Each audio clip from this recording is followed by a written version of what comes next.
আসসালামু আলাইকুম সুপ্রিয় দিনদার ভাই ও বোনেরা, মাগফিরাতের বার্তা নিয়ে হাজির হয়েছি পবিত্র মাহে রমজানের দ্বিতীয় দশক।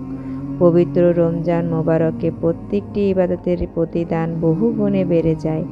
এই মাস কল্যাণের মাস, এই মাসে পবিত্র আল কোরআন নাজিলের মাস, এই মাস তাওয়াক ও সংযম অবলম্বনের মাস, এই মাস ধৈর্য ধারণের মাস, এই মাসে মানব জীবনকে সব পাপ থেকে মুক্তি দেওয়ার জন্য আগমন করে। ইতিমধ্যে আমাদের থেকে বিদায় নিয়েছে রমজান মোবারকের প্রথম দশক, উপস্থিত হয়েছে মাগফিরাতের দশক।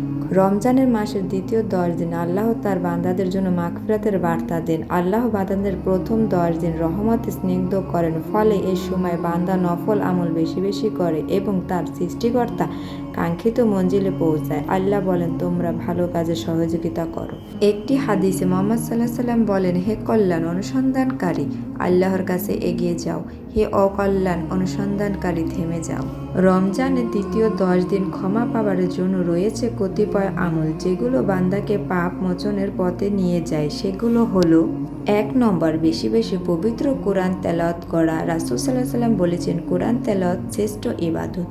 তোমরা কোরআন তেলাওয়াত করো, কারণ কিয়ামতের দিন কোরআন পাঠের জন্য সুপারিশ করবে। 2 নাম্বার, ক্ষমা প্রার্থনা করা। ক্ষমা প্রার্থনার জন্য আল্লাহর নির্দেশনা হলো, যে ব্যক্তি মন্দ কাজ করবে কিংবা নিজের প্রতি জুলুম করবে, তারপর আল্লাহর কাছে ক্ষমা চাইবে, সে আল্লাহকে ক্ষমাশীল ও পরম দয়ালু পাবে। 3 নম্বর, বেশি বেশি দোয়া করা। দোয়া একটি উত্তম ইবাদত। এই ইবাদত বান্দাকে কল্যাণ লাভে সাহায্য করে। পাপ মুক্তির জন্য দোয়া করলে আল্লাহ সেই দোয়া সাড়া দেয়।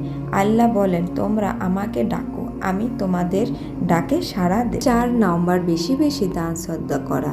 দান ও সদকা ও করা পাপ মোচনের একটি গুরুত্বপূর্ণ আমল। পাপ মুক্ত জীবনের জন্য দান সদকা গুরুত্ব অপরিসীম।